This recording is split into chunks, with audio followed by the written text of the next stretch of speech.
Oprah Winfrey becomes the victim of humiliation aboard an airplane, but her response is shocking and leads to unexpected consequences. Subscribe to the channel and tell us where you're watching this video from. The sun rose lazily over the bustling airport, casting golden streaks of light onto the polished marble floors of the private terminal. Oprah Winfrey adjusted the strap of her leather bag as she made her way past the glass doors into the lounge reserved for elite travelers. Her assistant, a meticulous young man named Julian, trailed behind her, clutching a sleek folder brimming with itineraries and notes for the upcoming summit. She was heading to Cape Town for an international conference on equality and social justice, a cause that had defined much of her life's work. The private terminal exuded quiet elegance, a stark contrast to the chaotic energy of the main airport. Here, voices were hushed, footsteps were muffled by thick carpets, and the scent of freshly brewed coffee mingled with the faint aroma of jasmine from the floral arrangements dotting the room. Oprah took a seat near a window, watching as jets taxied smoothly on the runway beyond. Despite her composed exterior, her mind raced with thoughts about the speech she planned to deliver at the summit.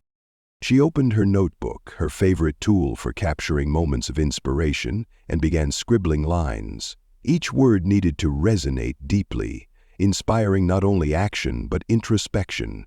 Julian placed a cup of coffee on the table in front of her, careful not to interrupt her flow. "We have about 30 minutes until boarding," he informed her. She nodded absent-mindedly, her pen still dancing across the page. The tranquility of the lounge was briefly disrupted when another passenger, a journalist from a renowned publication, approached her. "Miss Winfrey," he began hesitantly, "I don't mean to intrude, but may I ask how you manage to balance the immense pressure of your work while maintaining such a positive public image?" Oprah looked up, offering him a warm but measured smile. "Pressure is like fire," she replied. "It can either burn you or forge you into something stronger. I choose to let it forge me." The journalist nodded thoughtfully, thanked her, and stepped away, leaving Oprah to return to her thoughts. When the announcement for boarding was made, Oprah and Julian proceeded to the gate, where a sleek jet awaited them. As expected, the first-class cabin was a haven of luxury. The seats were upholstered in ivory leather, each with enough space to recline into a full bed. Golden accents adorned the armrests and tray tables, while a subtle scent of cedarwood lingered in the air. So, as Oprah settled into her seat, she couldn't help but notice the curious glances from other passengers. Some whispered to each other, clearly recognizing her, while others seemed unsure but intrigued. One of the flight attendants, a tall woman with sharp features and a polished demeanor, stepped forward to greet her. "Welcome aboard, Miss Winfrey," she said with a practiced smile. Her name tag read Clara. There was a slight edge to her tone that Oprah couldn't quite place, but she dismissed it as nerves. Clara moved on quickly, her heels clicking against the polished floor. As the plane began to taxi, Oprah opened her notebook again, intending to refine her speech. She barely noticed the muted hum of the engines or the faint rustle of the other passengers settling in. However, her focus was momentarily broken when she pressed the call button to request a glass of water. Clara appeared after a noticeable delay, her expression neutral. "Yes?" she asked. "I'd like a glass of water, please," Oprah said politely. Clara nodded curtly and disappeared into the galley. When she returned, she placed the glass on Oprah's tray table with a little too much force, causing the water to ripple. "Here you go," she said without looking directly at Oprah before walking away. It was a small gesture, easily overlooked, but Oprah had long since learned to pick up on the subtleties of human behavior. As she sipped her water, she glanced out the window at the endless expanse of sky. Memories of her early career began to surface, moments when she had faced both overt and covert discrimination. She had always risen above it, turning each slight into motivation. Yet she couldn't help but wonder why, even now, she had to navigate these undercurrents. The cabin soon settled into a comfortable rhythm. Passengers read, worked on laptops, or dozed off under soft cashmere blankets. Oprah returned to her writing, her pen moving steadily across the page. However, the tranquility was short-lived. When dinner was served, she noticed that her tray was different from the others. While the other passengers were served their meals on fine china, hers came in a plastic container, the kind typically reserved for economy class. Clara placed the tray in front of her with a perfunctory, "Enjoy your meal," before moving on without a second glance. Julian, seated a row behind, leaned forward, concern evident on his face. "Is everything all right?" he whispered. Oprah smiled faintly, her calm demeanor masking the slight irritation she felt. "It's just dinner," she replied, determined not to let the moment derail her focus. Yet she couldn't ignore how her mind lingered on the incident. As the flight continued, so did the subtle slights. Oprah remained poised, but deep down she knew this experience would not end quietly.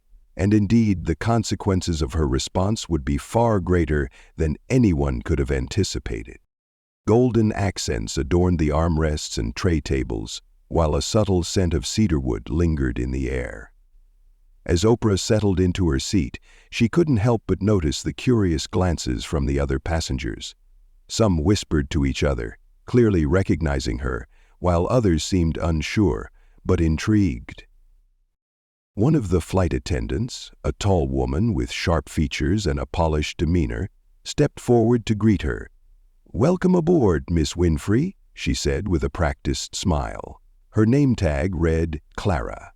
There was a slight edge to her tone that Oprah couldn't quite place, but she dismissed it as nerves. Clara moved on quickly, her heels clicking against the polished floor as the plane began to taxi. Oprah opened her notebook again, intending to refine her speech. She barely noticed the muted hum of the engines or the faint rustle of the other passengers settling in. However, her focus was momentarily broken when she pressed the call button to request a glass of water. After a noticeable delay, Clara appeared, her expression neutral. "Yes?" she asked. "I'd like a glass of water, please," Oprah said politely. Clara nodded curtly and disappeared into the galley. When she returned, she placed the glass on Oprah's tray table with a little too much force, causing the water to ripple. "Here you go," she said, not looking directly at her before walking away. It was a small gesture, one that could have been easily overlooked, but Oprah had long since learned to pick up on the subtleties of human behavior. As she sipped her water, she glanced out the window at the endless expanse of sky. Memories of her early career began to surface, moments when she had faced both overt and covert discrimination. She had always risen above it, turning each slight into motivation. Yet she couldn't help but wonder why, even now, she had to navigate these undercurrents. The cabin soon settled into a comfortable rhythm. Passengers read, worked on laptops, or dozed off under soft cashmere blankets. Oprah returned to her writing, her pen moving steadily across the page. However, the tranquility was short-lived. When dinner was served, she noticed something strange. Her tray was different from the others. While the other passengers were served their meals on fine china, hers came in a plastic container, the kind typically reserved for economy class. Clara placed the tray in front of her with a perfunctory, "Enjoy your meal," before moving on without a second glance. Julian, seated a row behind, leaned forward, concern evident on his face. "Is everything all right?" he whispered. Oprah smiled faintly, her calm demeanor masking the slight irritation she felt. "It's just dinner," she replied, determined not to let the moment derail her focus.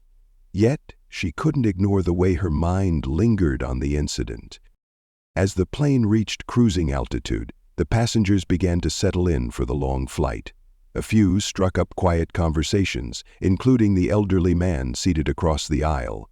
He was reading a book on philosophy, and when he caught Oprah's eye, he raised it slightly. "Are you a fan of Plato?" he asked. Oprah smiled, setting aside her notebook. "I've read The Republic more times than I can count. It's a timeless reminder of the complexities of justice and governance."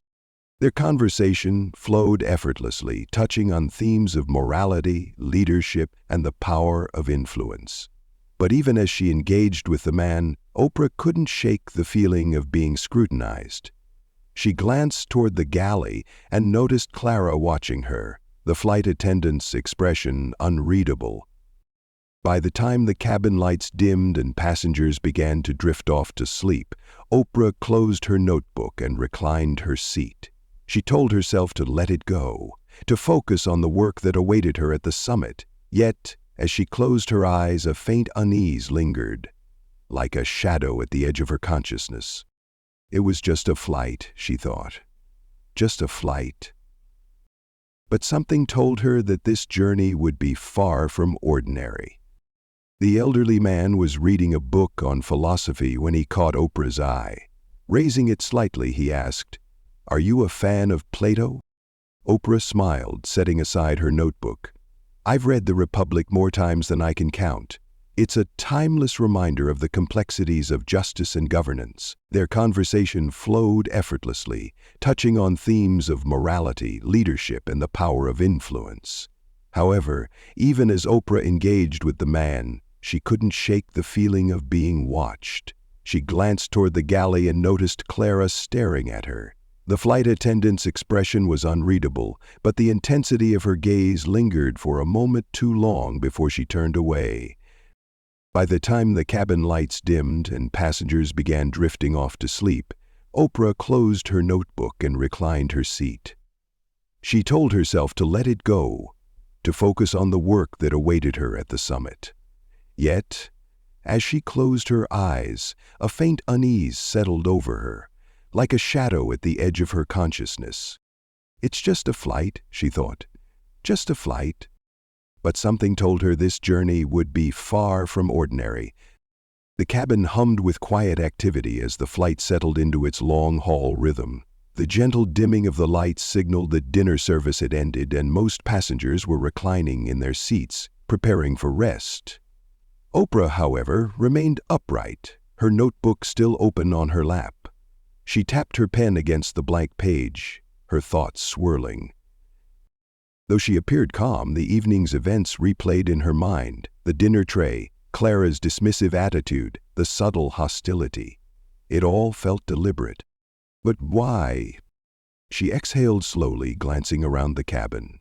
Across the aisle, the elderly man sat with his round glasses perched on the edge of his nose, reading a worn copy of Meditations by Marcus Aurelius. The sight made her smile. Philosophy had always been a refuge for her, especially in times of uncertainty. "Are you a fan of Aurelius?" she asked softly, her voice just loud enough to be heard over the hum of the engines. The man looked up, his eyes twinkling. "Aurelius and I have had many late-night conversations," he said with a chuckle. "Do you read philosophy often?" "When I have time," Oprah admitted. "It reminds me to stay grounded, no matter what storms come my way."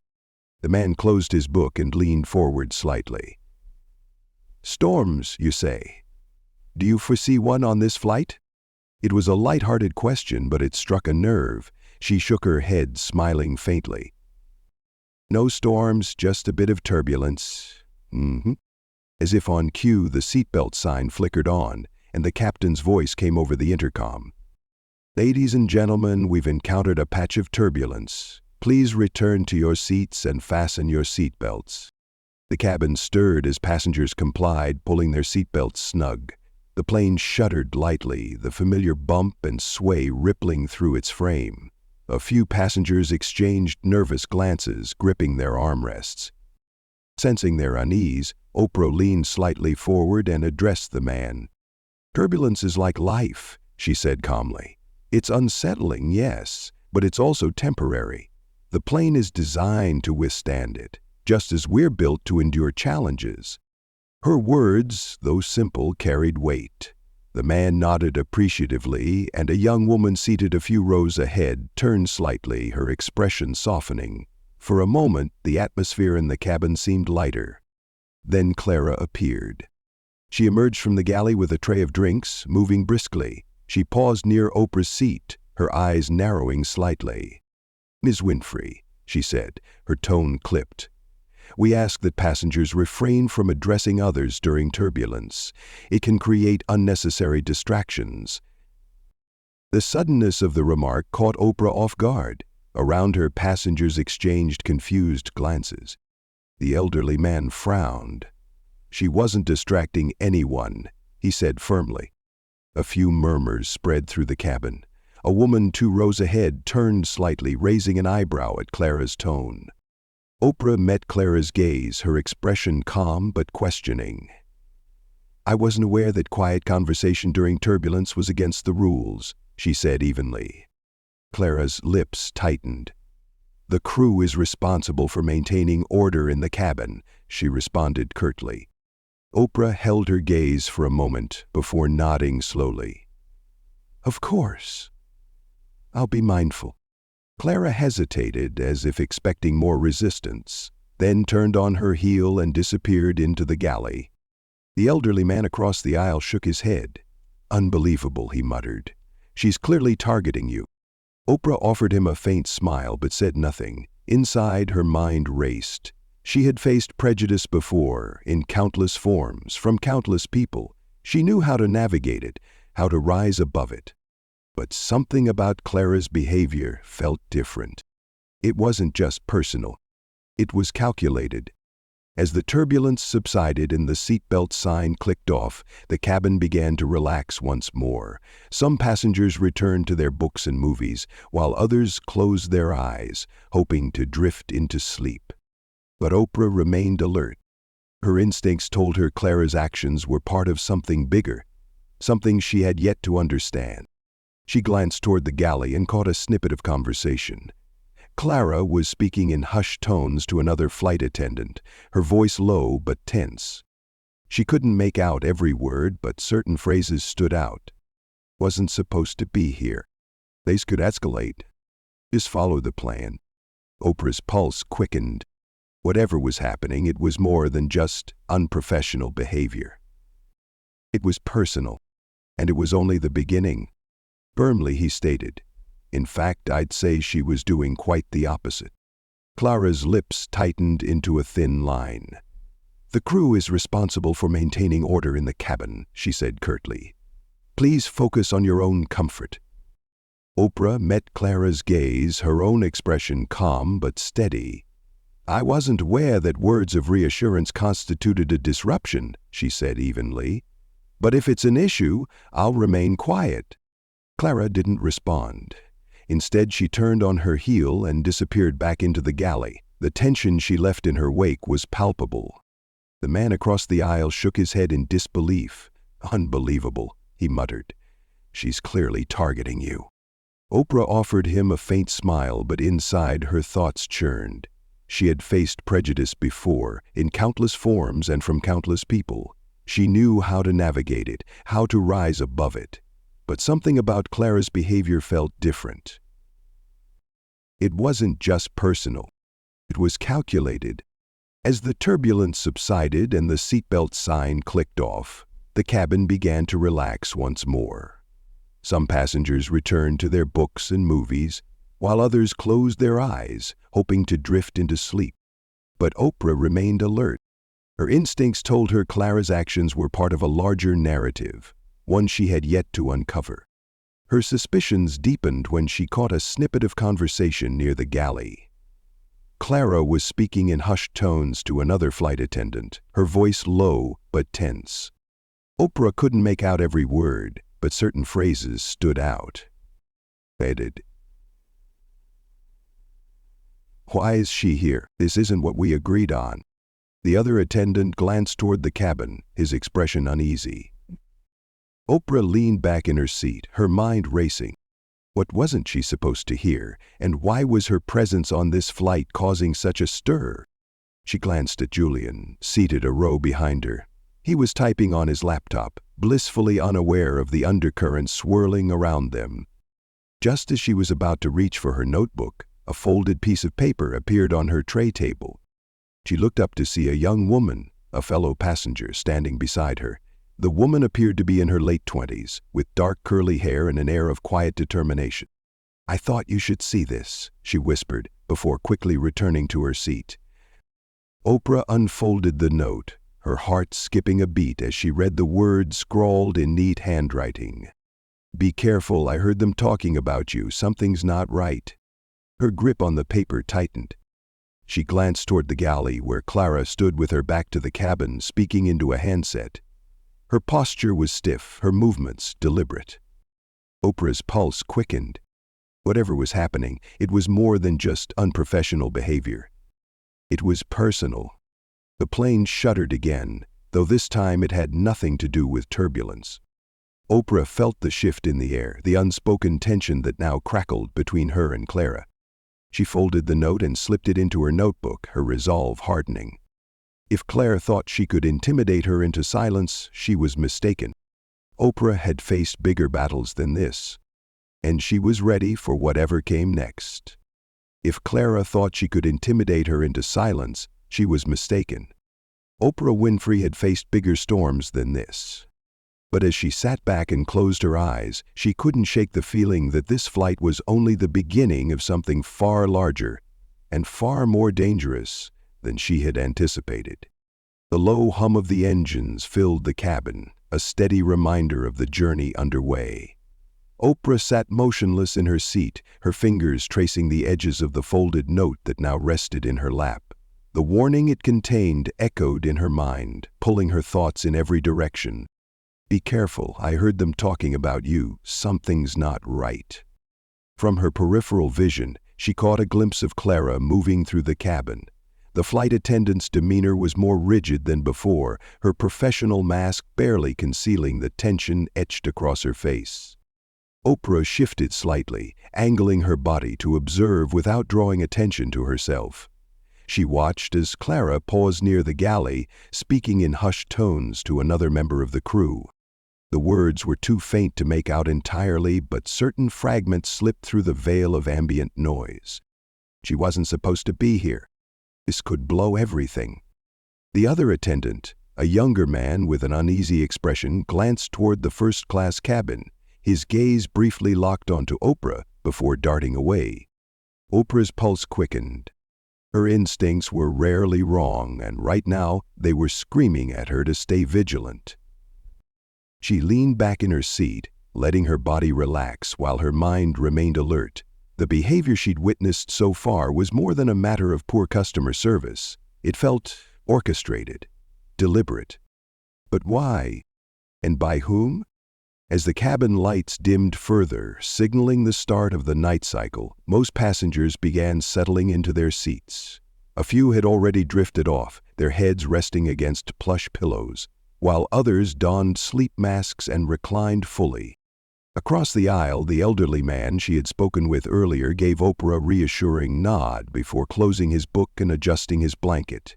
She returned the gesture with a faint smile, appreciating the silent solidarity.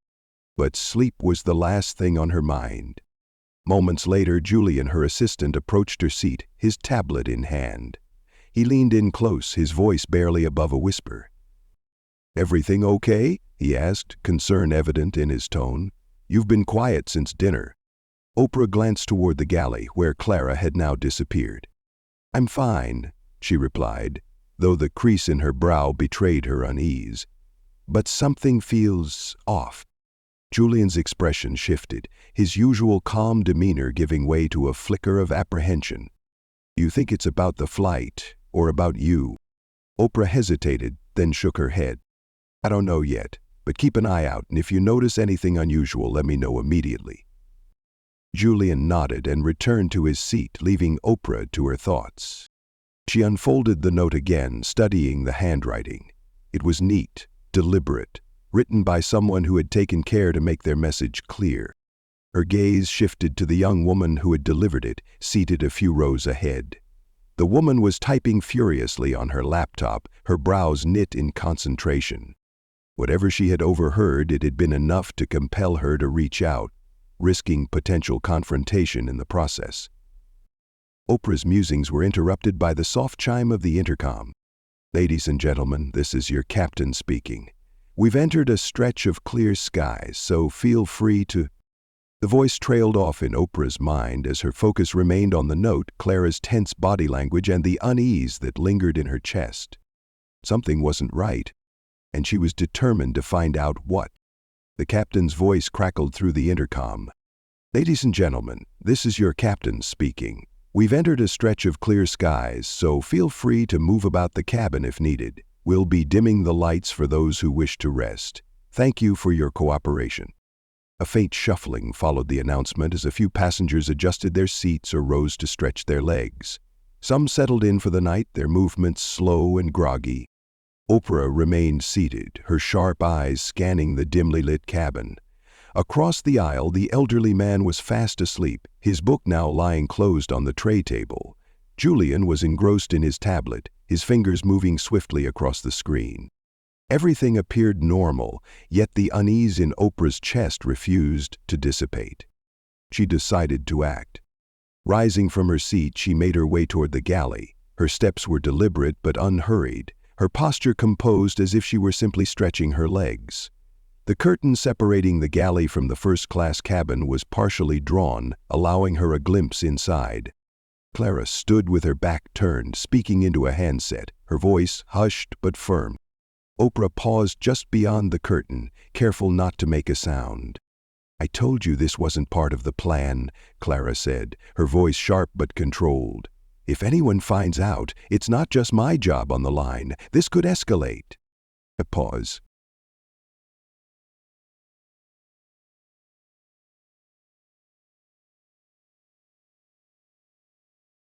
Whoever was on the other end must have responded because Clara sighed, her tone softening slightly but still tense. "Fine, but if it goes south, don't expect me to take the fall." Oprah's heart pounded. The conversation confirmed her suspicions. There was more at play here than met the eye. She stepped back quietly, returning to her seat before Clara could notice her presence. The fragments of dialogue replayed in her mind, each word raising more questions than answers. Why wasn't she supposed to be on this flight? What plan was Clara referring to? And who was pulling the strings behind the scenes? As she sat down, the young woman with the laptop turned slightly, catching Oprah's eye. She hesitated for a moment, then rose from her seat and approached. "Can I sit?" she asked softly, gesturing to the empty seat beside Oprah. "Of course," Oprah replied, her curiosity piqued. The woman settled into the seat, glancing around nervously before speaking. "I don't mean to intrude, but I couldn't stay silent. I overheard some of the crew talking in the galley earlier. They mentioned your name, and it didn't sound good." Oprah remained composed, though her mind raced. "What exactly did you hear?" she asked gently. The woman hesitated, as if weighing the risk of sharing what she knew. "Some of them said something about you being a problem, that you weren't supposed to be here. I didn't catch everything, but it sounded like they were planning something." Oprah nodded slowly, her suspicions now confirmed. "Thank you for telling me. Your courage means more than you know." The woman offered a faint smile, then stood to return to her seat. But before she left, she added, "If you need anything at all, just let me know." Oprah watched her go, a mix of gratitude and determination swelling within her. The pieces were falling into place, but the full picture remained elusive. She opened her notebook once more, jotting down everything she had observed and overheard. If there was one thing she had learned over the years, it was the importance of documenting the truth. Evidence, no matter how small, had the power to dismantle even the most carefully constructed lies. As the night stretched on and the cabin grew quieter, Oprah leaned back in her seat, her mind alight with possibilities. Clara's words, the overheard conversation, the warning note. It all pointed to a larger scheme, one she was now determined to uncover. This flight had become more than a journey to a summit. It was a battle for clarity, for justice, and perhaps for survival. Little did she know the turbulence she had felt earlier was only the beginning. The real storm was yet to come. The soft rhythm of the aircraft engines filled the dim cabin, a deceptively serene backdrop to the turmoil swirling beneath the surface. Simmering beneath the surface, tension filled the cabin as Oprah sat in her seat, her notebook open but untouched. Earlier, she had been jotting down notes, attempting to organize her thoughts and stay sharp amidst the growing uncertainty. But now, her pen rested idly against the paper, her attention fixed on the note tucked discreetly beneath her hand. Snippets of conversation replayed in her memory. Across the aisle, the elderly man who had spoken to her earlier about Meditations by Marcus Aurelius slept soundly, his book still resting on the tray table. Around the cabin, most passengers had settled into various states of rest, unaware of the subtle but undeniable shift in the atmosphere. The young woman who had delivered the warning note glanced back at Oprah from her seat, her expression filled with silent encouragement. Oprah's instincts were finely tuned, honed over years of navigating both professional and personal challenges. Something was off about this flight, and her gut told her it wasn't random, it was deliberate. She couldn't ignore the mounting evidence. Clara's veiled hostility, the overheard conversations, and now the note warning her to be cautious. She wasn't one to shy away from confrontation, but this situation required tact and patience. The cabin lights dimmed further, and the intercom crackled to life, cutting through the quiet. "Ladies and gentlemen, this is your captain speaking. We've encountered a minor technical issue and will need to make an unscheduled landing at a nearby airport. Please remain seated and follow the instructions of the cabin crew. Your safety is our top priority." The announcement sent ripples of unease through the cabin. Passengers exchanged glances, their voices hushed but urgent. A few reached for their seatbelts, fastening them securely. Julian leaned forward in his seat, his brow furrowed. "Technical issue?" he murmured, his voice low but laced with skepticism. Oprah met his gaze, her expression calm but serious. "Let's wait and see," she replied softly, though her mind was already working through the possibilities. The timing of the announcement felt too coincidental, too aligned with the whispers and warnings that had surrounded her since boarding the plane. Moments later, Clara reappeared in the cabin. Her expression was now stony and unreadable. Moving purposefully down the aisle, she scanned the passengers, assessing their reactions. When she reached Oprah's row, she stopped, folding her arms across her chest. "Miss Winfrey," she said, her tone clipped and professional, though noticeably lacking warmth. "Upon landing, we'll need you to disembark immediately. This is a matter of safety." The words hung in the air, sharp and cutting. Oprah lifted an eyebrow slightly, her expression calm but questioning. "Safety?" she echoed. "Can you elaborate on what kind of safety concern requires me specifically to leave the plane?" Clara's lips tightened. "I'm not at liberty to discuss the details, ma'am. I ask that you comply with the crew's instructions for the sake of all passengers." Several heads turned at the exchange, curiosity and confusion spreading among the other passengers. Julian rose from his seat, his tone firm. "This doesn't make any sense," he said. "If there's a safety issue, why is it limited to one passenger?" Clara's gaze flickered briefly, a flash of irritation breaking through her composed facade. "Sir, please take your seat. The crew is handling the situation." Julian hesitated, his jaw tightening, but he sat down as Oprah raised her hand slightly, signaling him to remain calm. "I'll cooperate," she said evenly, her voice carrying a quiet strength. "But I'd like to understand what's happening. Transparency is part of ensuring everyone's safety." Before Clara could respond, the elderly man across the aisle stirred awake. He adjusted his glasses, looking between Oprah and Clara with a growing frown. "Pardon me," he said, his voice measured but firm. "But this doesn't seem right. Miss Winfrey has done nothing to warrant such treatment. Could you please clarify why she's being singled out?" A murmur spread among the passengers. Whispers of concern and disbelief traveled down the rows. Clara stiffened, her fingers twitching slightly before she clasped them together. "Sir," she said, her tone forced and polite, "we assure you this is being handled professionally. There is no need for concern." But the tension in the air was palpable. Passengers exchanged skeptical glances. The young woman who had given Oprah the note leaned forward slightly in her seat. "We all saw how she's been treated," she said, her voice carrying just enough for those nearby to hear. "This doesn't feel like standard protocol." A few heads nodded in agreement. Clara's expression hardened, her stance stiff. "Ladies and gentlemen, we ask for your cooperation during this process. Further disruptions will not be tolerated." Oprah remained seated, her gaze locked onto Clara's. "It's okay," she said, addressing the passengers who had come to her defense. "Let's not escalate the situation. I'll do as they ask." The murmur quieted, but the unease remained, thick in the air. She turned back to Clara. "I'll disembark," she said, her voice steady. "But I expect a full explanation once we're on the ground." Clara gave a curt nod and stepped back, disappearing toward the galley once more. The tension in the cabin didn't dissipate. If anything, it grew heavier. Julian leaned toward Oprah, his voice low but urgent. "Are you sure about this? It feels like a setup." Oprah met his gaze, her expression unreadable.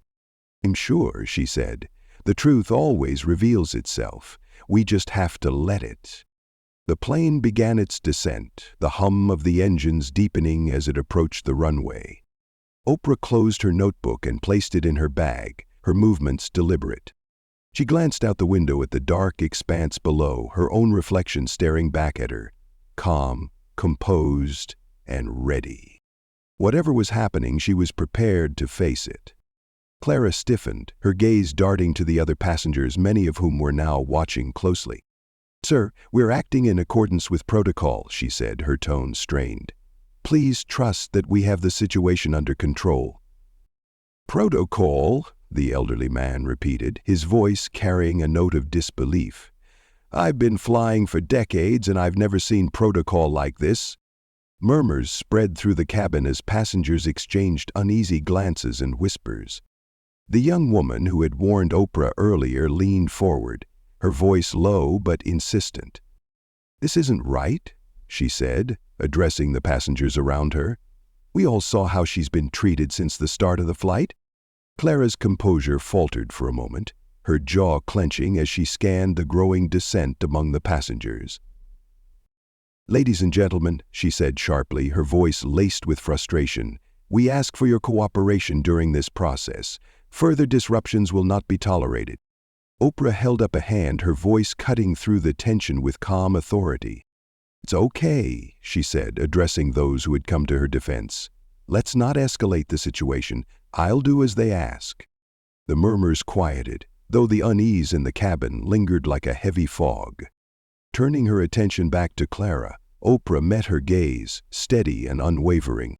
"I'll disembark," she said, "but I expect a full explanation once we're on the ground." Clara didn't respond, merely nodding curtly before retreating to the galley. Despite Oprah's composed demeanor, the tension in the cabin didn't dissipate. If anything, it grew heavier. Passengers exchanged uncertain glances, their doubt evident in their furrowed brows and hushed conversations. Julian leaned toward Oprah, his voice low but urgent. "Are you sure about this? It feels like a setup." "I'm sure," Oprah replied, her voice calm but resolute. "The truth always reveals itself. We just have to let it." The plane began its descent, the hum of the engines deepening as it approached the runway. Oprah closed her notebook and placed it in her bag, her movements deliberate. She glanced out the window at the dark expanse below, her reflection staring back at her with an expression of quiet determination. When the plane touched down, the cabin filled with the familiar jolt and screech of the landing gear. The intercom crackled to life once more, the captain instructing passengers to remain seated until the aircraft came to a complete stop. Moments later, Clara reappeared, flanked by another flight attendant. Her posture was stiff and formal, her expression unreadable. "Miss Winfrey," she said, her voice carrying an edge of finality. "Please gather your belongings. We'll escort you off the aircraft." The cabin fell silent as Oprah stood, her movements composed and deliberate. She reached for her bag, slinging it over her shoulder, then turned to face the passengers. who watched with a mixture of concern and confusion. The young woman who had warned her earlier offered a small, encouraging nod. Oprah smiled faintly, then addressed the cabin with a steady voice. "Thank you all for your kindness. Sometimes moments like these reveal more than we realize." With that, she followed Clara and the other attendant toward the exit, her steps unhurried but purposeful. As she stepped onto the tarmac, the chill night air brushed against her skin, a stark contrast to the warmth she had left behind in the cabin.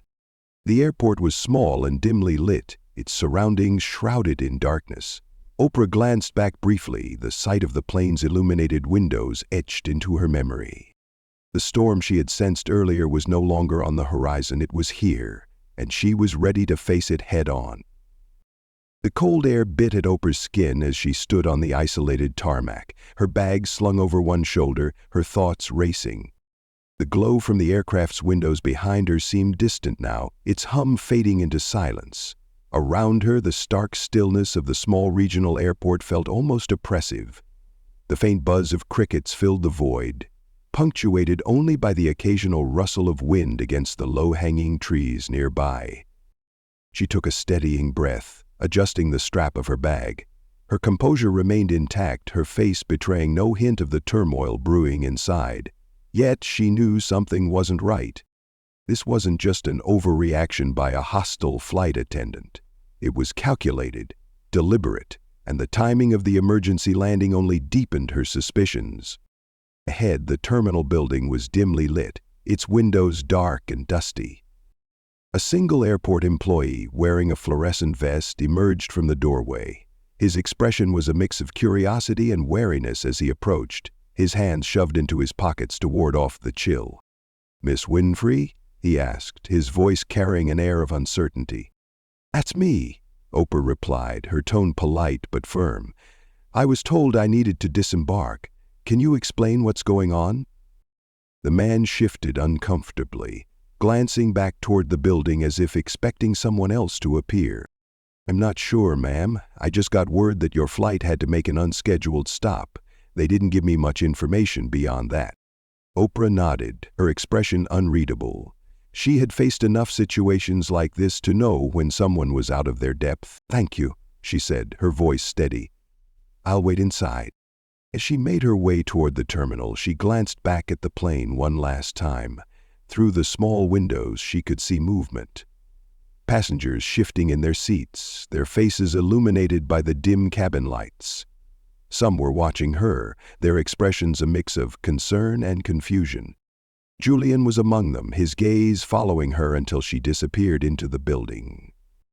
The terminal was as desolate inside as it had appeared from the outside. The seating area consisted of worn plastic chairs arranged haphazardly, and the air smelled faintly of stale coffee. A single desk stood at the far end, cluttered with papers and an outdated computer monitor. Oprah took a seat near the window, setting her bag down beside her. She pulled out her phone, hoping to contact Julian or her team, but as she unlocked the screen, her stomach tightened. No service. She leaned back in her chair, her mind racing. The note, Clara's hostility, the overheard whispers, and now this abrupt landing. It all pointed to a larger scheme. But why, and who was behind it? Oprah exhaled slowly, steadying herself. Whatever was happening, she was ready to find out. Glancing back toward the building as if expecting someone else to appear, the airport employee shifted uncomfortably. "I'm not sure, ma'am," he admitted. "I just got word that your flight had to make an unscheduled stop. They didn't give me much information beyond that." Oprah nodded, her expression unreadable. She had faced enough situations like this to know when someone was out of their depth. "Thank you," she said, her voice steady. "I'll wait inside." As she made her way toward the terminal, she couldn't help but glance back at the plane. Through the small windows, she saw movement. Passengers shifting in their seats, their faces illuminated by the cabin lights. Some were watching her, their expressions a mix of concern and confusion. Julian was among them, his gaze following her until she disappeared into the building. Inside, the terminal was as desolate as it had appeared from the outside. The seating area consisted of worn plastic chairs arranged haphazardly, and the air smelled faintly of stale coffee.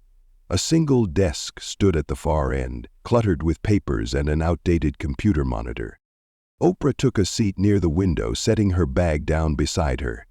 She pulled out her phone, hoping to contact Julian or her team, but the screen displayed the dreaded words, "No service." She leaned back in her chair, her mind racing. Something wasn't adding up. The note, Clara's hostility, the overheard whispers, and now this abrupt landing, it all pointed to a larger scheme. But what? And why her? Oprah was shaken from her thoughts by the sound of footsteps. She looked up to see the young woman from the flight, the same one who had slipped her the warning note, walking toward her. The woman carried her own bag and wore an expression of quiet determination. "Miss Winfrey," she began, her voice soft but resolute. "I couldn't just sit there. I asked to disembark too." Oprah studied her for a moment, recognizing the courage it took to make such a decision. "What's your name?" she asked. "Lila," the woman replied, extending a hand. "Lila Carter." Oprah shook her hand, a small smile breaking through her otherwise serious demeanor. "Thank you, Lila. I appreciate your support." Lila took a seat beside her, glancing around the empty terminal. "Something about this doesn't feel right," she said, lowering her voice. "I've been on enough flights to know this isn't normal." "You're not wrong," Oprah replied, her tone thoughtful. "But we're not going to jump to conclusions. We need to gather facts first." Lila nodded, pulling out her phone. "I managed to record some of what happened on the flight," she said. "Not everything, but enough to show how they treated you." Oprah's brow lifted slightly. "May I see it?" Lila handed over her phone and Oprah watched the video in silence. The footage captured Clara's curt interactions, her pointed remarks, and the moment she demanded that Oprah disembark. The tension in the cabin was palpable, the whispers of other passengers adding weight to the scene. "This is powerful," Oprah said, returning the phone. "Thank you for documenting this. It could make a difference." As they spoke, the door to the terminal opened again, and Julian entered. His expression was tense, his eyes scanning the room before locking onto Oprah. "Oprah," he said urgently as he approached, "we have a problem." His face was flushed with frustration as he made his way over to them, his voice low but urgent. "I don't like this, Oprah," Julian said, his tone edged with worry. "The crew won't give me a straight answer. They keep saying it's for your safety, but no one's explaining what that means." Oprah placed a calming hand on his arm. "We'll get to the bottom of it," she assured him, "but we need to stay level-headed." Julian exhaled sharply, clearly struggling to contain his frustration. "Fine," he said, "but I've already started reaching out to our team. If this is a setup, they won't get away with it." Lila looked between them, her expression resolute. "I've already uploaded the video," she said. "I blurred your face, Miss Winfrey, but the context is clear. People need to see what happened." Julian's eyes widened. "You posted it already?" "Yes," Lila replied. "It's spreading fast. People are asking questions, demanding answers." Oprah considered this for a moment, then nodded. "Good," she said. "The truth has a way of finding its way to the surface." As the hours stretched on, the small group worked together to piece together the events of the flight. They reviewed the footage, discussed the conversations Oprah had overheard, and speculated on Clara's motives. Outside, the plane remained stationary on the tarmac, its engines silent. Then, as dawn began to break, Oprah's phone buzzed to life. She glanced at the screen, her expression sharpening as she read the messages flooding in. The video had indeed gone viral, sparking outrage across social media. Hashtags like "Justice for Oprah" and "Stand Up to Discrimination" were trending worldwide. Julian leaned over her shoulder, reading the comments with growing satisfaction. "The world's watching now," he said. "They can't sweep this under the rug." Oprah's gaze remained steady. "Then we'll make sure they don't," she replied. As the first rays of sunlight illuminated the terminal, a car arrived to take them to a nearby city. Oprah, Lila, and Julian climbed in, their resolve unwavering. The flight had been only the beginning. Now the real journey was about to start. The ride to the nearby city was quiet but charged with unspoken determination. The early morning light filtered through the car windows, casting long shadows across the rolling landscape. Oprah sat in the back seat, her phone resting in her lap as she scrolled through the deluge of messages, comments, and reposts flooding social media. The video Lila had uploaded had ignited a firestorm, and the hashtags Justice for Oprah and Airline Accountability were gaining momentum by the minute. Beside her, Julian tapped furiously on his tablet, coordinating with their team back home. "I've already contacted the legal department," he said, glancing up briefly. "They're preparing a statement and gathering a list of potential allies, activists, public figures, anyone who can amplify this." Oprah nodded, her gaze fixed on the screen. The support pouring in from strangers was overwhelming, but it was the stories shared in the comments that struck a deeper chord. People recounted their own experiences with discrimination, small humiliations, systemic injustices, and moments where they felt powerless. It was a stark reminder that this wasn't just about her. It was about everyone who had ever been made to feel less than. Lila, seated in the front passenger seat, turned around to face them. "Do you think the airline will respond?" she asked, her tone tinged with both hope and skepticism. "They'll have to," Oprah replied, her voice calm but resolute. "The pressure is building and silence won't save them." As they approached the outskirts of the city, the car pulled into a modest hotel. It wasn't the kind of place Oprah usually stayed, but it was discreet and functional. Exactly what they needed at the moment. They were greeted by the hotel manager, a middle-aged woman whose professional demeanor faltered the moment she recognized Oprah. "Miss Winfrey," she said, her voice slightly awed. "It's an honor to have you here. If there's anything you need, anything at all, please let me know." Oprah smiled warmly, placing a reassuring hand on the woman's arm. "Thank you," she said. "Just a quiet space to work will be enough." Once inside, they wasted no time. The hotel room quickly transformed into a command center. Laptops were set up, charging cables sprawled across the desk, and stacks of notes began piling up as they strategized. Julian continued coordinating their next moves. Lila monitored the online conversation, responding to supportive messages and flagging misinformation. By midday, the first cracks in the airline's defense began to show. They released a brief statement calling the incident a misunderstanding and promising a thorough internal investigation. Julian read the statement aloud, his expression tight with frustration.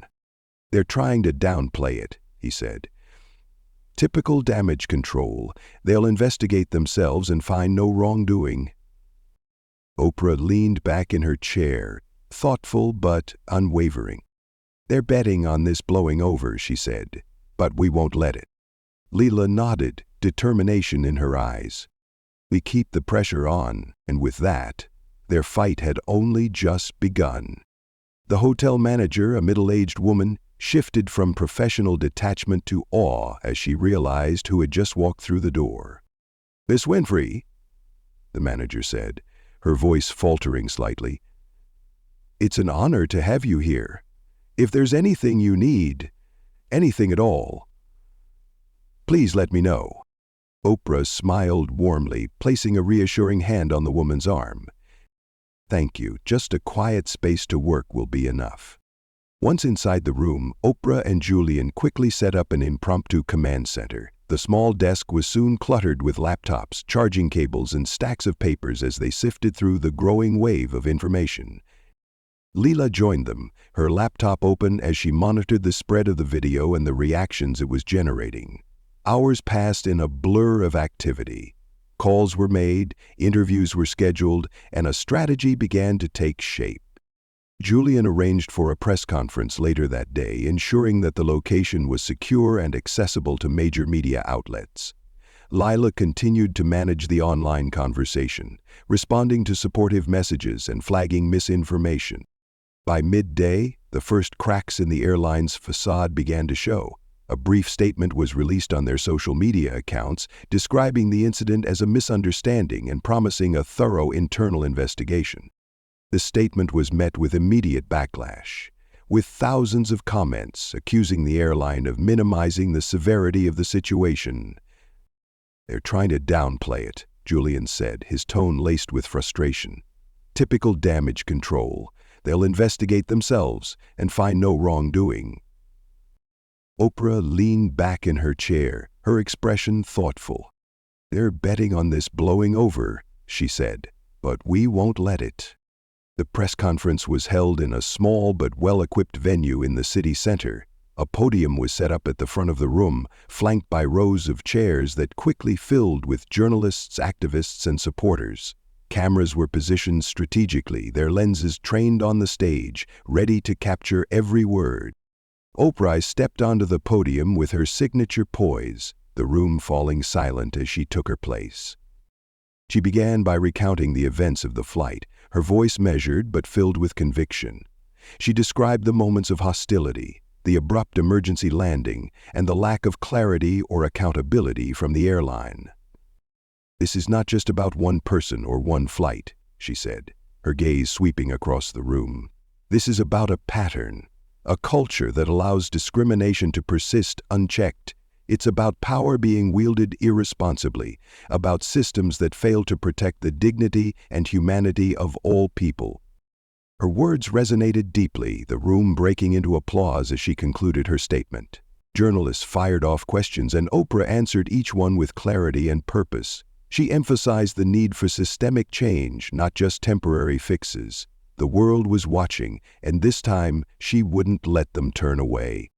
Within the airline industry and beyond, discrimination had found a way to persist. This fight wasn't just about one isolated incident. It was about systemic change. Layla, seated in the audience, watched Oprah with a mixture of pride and awe. She had witnessed the injustice firsthand, but hearing Oprah speak now made her fully grasp the magnitude of what was happening. This wasn't just a battle for one person's dignity. It was the spark of something much greater, a movement. As the day went on, the impact of the press conference became clear. News outlets across the world picked up the story, broadcasting Oprah's words to millions. Activists and public figures quickly voiced their support, using their platforms to amplify the message. The airline's initial statement, which had attempted to dismiss the incident as a misunderstanding, was swiftly drowned out by the growing public outcry. Behind the scenes, Oprah's legal team worked relentlessly to hold the airline accountable. They gathered witness statements from passengers, including Leela, who provided the video she had recorded. The elderly man from the flight also came forward, adding his testimony to the case, which further underscored the unfair treatment Oprah had endured. Meanwhile, Julian coordinated with advocacy groups, leveraging their networks to push for broader industry reforms. They called for mandatory cultural competency training for airline employees, the implementation of transparent reporting mechanisms for passenger complaints, and stricter consequences for discriminatory behavior. "We're not just fighting for justice," Julian said during a late-night strategy meeting. "We're setting a precedent. If we win this, it will ripple far beyond one airline." Oprah nodded, her resolve unwavering. "That's the goal," she said, "to make sure no one else has to go through this." By the end of the week, the airline issued a second statement, this time with a more conciliatory tone. They formally apologized for the incident and announced that Clara, the flight attendant at the center of the controversy, had been placed on administrative leave pending further investigation. They also promised a full review of their policies and procedures to prevent similar incidents in the future. But for Oprah and her team, words without action meant nothing. Apologies were easy. Accountability and change required pressure. They pressed forward, filing a formal complaint with regulatory authorities while continuing to mobilize public support. As media coverage intensified, more passengers came forward with their own stories of discrimination and mistreatment while traveling. The movement grew, fueled by a collective demand for change. Oprah's name became synonymous with the fight for accountability and justice, her voice serving as a rallying cry for those who had long been silenced. One evening, as she stood on the balcony of her hotel room, gazing out at the city lights, she allowed herself a moment of reflection. This wasn't the journey she had planned, but it was the one she had been called to take, and she was ready to see it through to the end. The city buzzed with anticipation as Oprah prepared for the next phase of her fight. The press conference had galvanized public opinion, but she knew that this was only the beginning. In her hotel suite, now transformed into a makeshift command center, her team worked tirelessly. Laptops glowed in the dimly lit room, papers were scattered across every surface, and the hum of quiet but urgent conversations filled the space. Julian orchestrated calls with legal experts, advocacy groups, and media outlets, ensuring their message continued to dominate the news cycle. Meanwhile, Layla sat in the corner of the room, her fingers flying over her keyboard as she monitored the online conversation. The hashtags Justice for Oprah and End Flight Discrimination were now trending globally. Stories poured in from people around the world who had faced similar injustices, each one adding more weight to the movement. Individual experiences were now becoming collective power. Oprah stood at the window, her gaze fixed on the bustling city below. The early morning light cast long shadows across the buildings, a reminder of the long road ahead. Despite the momentum they had built, she knew the fight was far from over. The airline's public apology lacked substance. Promises of internal investigations and procedural reviews weren't enough. Change had to be systemic, enforceable, and lasting. Julian approached her, holding a tablet displaying the latest news coverage. "And he just picked up the story," he said, his tone a mix of excitement and exhaustion. "They're framing it as a tipping point for accountability in the airline industry." Oprah glanced at the screen, watching as a news anchor replayed clips from her press conference. Her own voice filled the room, steady, resolute. "This is about more than one flight or one person," she had said. "This is about dismantling a culture of bias and rebuilding systems rooted in dignity and fairness." Julian sighed, shaking his head. "They're listening," he said, "but we need to keep the pressure on." Oprah nodded, her expression firm. "And we will," she said. The fight wasn't just about her experience. It was about rewriting the rules for everyone who had ever felt unseen, unheard, or dismissed. The world was watching, and Oprah Winfrey was ready to make sure they didn't look away. Oprah nodded, her expression serious. "What's the status of the regulatory complaint filed this morning?" Julian glanced at his notes and replied, "Our legal team is working on a parallel civil case, focusing on discrimination and emotional distress. Leela's video and the witness statements will be critical pieces of evidence." Lila looked up from her laptop, her expression firm and determined. "I've also been compiling data on similar incidents with other airlines. This isn't just an isolated problem, it's an industry-wide issue."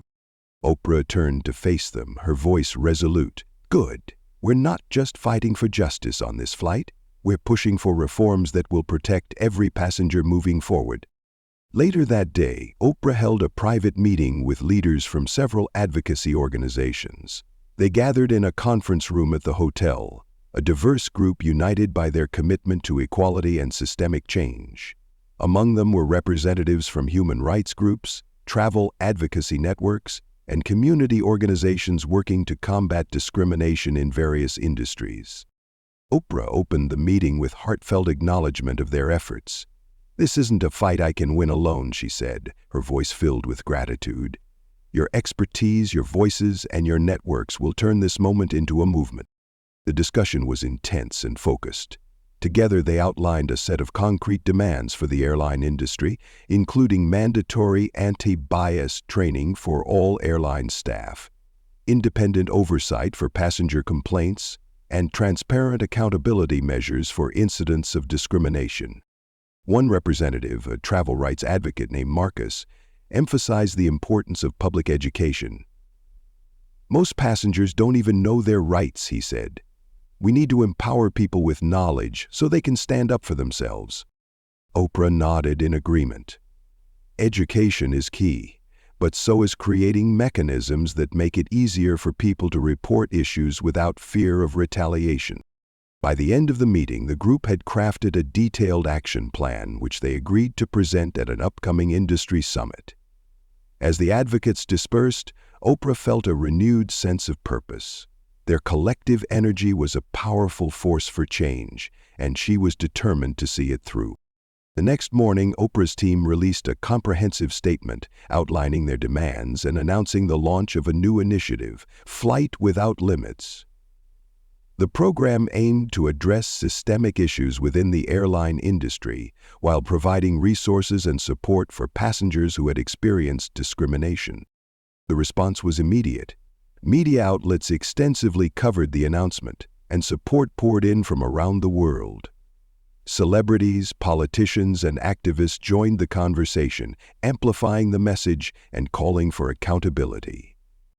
Among the many voices was Sarah, a lawyer who had been a passenger on the flight. She reached out to Oprah personally, offering her legal expertise and sharing her perspective on the incident. "I've seen cases like this before," Sarah said during a video call. "But what's different here is the scale. You have the platform to turn this into something transformative." Oprah met her gaze through the screen, her voice steady. "We will, but only if we work together."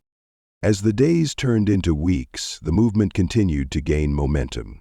Under mounting public pressure, the airline announced a series of policy changes, including the implementation of mandatory anti-bias training for all employees, the establishment of an independent oversight committee, and a revamped complaint process to ensure passenger concerns were properly addressed. But for Oprah and her team, this was just the beginning. Real change required more than just policy updates. It required accountability, enforcement, and a shift in corporate culture. The fight for justice was far from over, but the foundation had been laid. With public support growing and industry leaders being forced to listen, Oprah knew that this was no longer just a single case of discrimination. It was the start of something much bigger.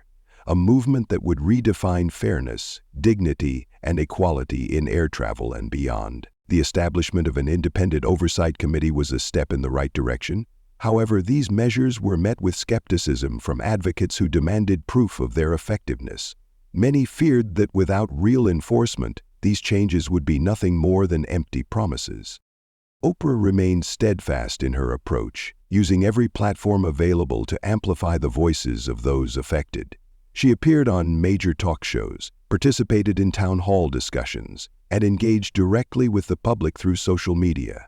Each appearance was an opportunity to highlight the broader issues at stake and to keep the focus on the need for systemic change.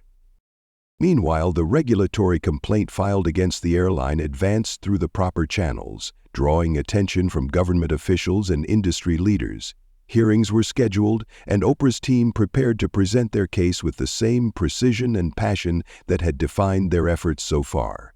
They gathered testimony, analyzed policy gaps, and worked closely with legal experts to ensure their argument was airtight. One evening, as Oprah sat in her hotel room reviewing the latest updates, she received an email from a young woman named Asha. The subject line read, "You inspired me." Curious, Oprah opened the message and began to read. "Dear Miss Winfrey, I wanted to thank you for standing up for what's right. Watching your story unfold gave me the courage to speak out about the discrimination I faced at work. For years, I stayed silent because I thought no one would listen, but now I see that our voices matter. With gratitude, Aisha." The email brought tears to Oprah's eyes. It was a powerful reminder of why she had taken on this fight, not for herself, but for the countless others who needed a voice. She immediately replied, offering words of encouragement and gratitude for Asha's bravery. The culmination of these efforts came during a global aviation summit, where Oprah delivered a keynote address to an audience of industry leaders, policymakers, and advocates. Standing before the crowd, she spoke with the clarity and conviction that had defined her career. "This isn't just about planes or policies," she began. "It's about people.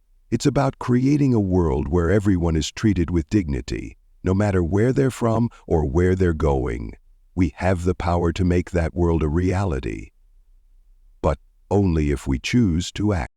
Her words were met with a standing ovation, the impact of her message reverberating far beyond the conference hall.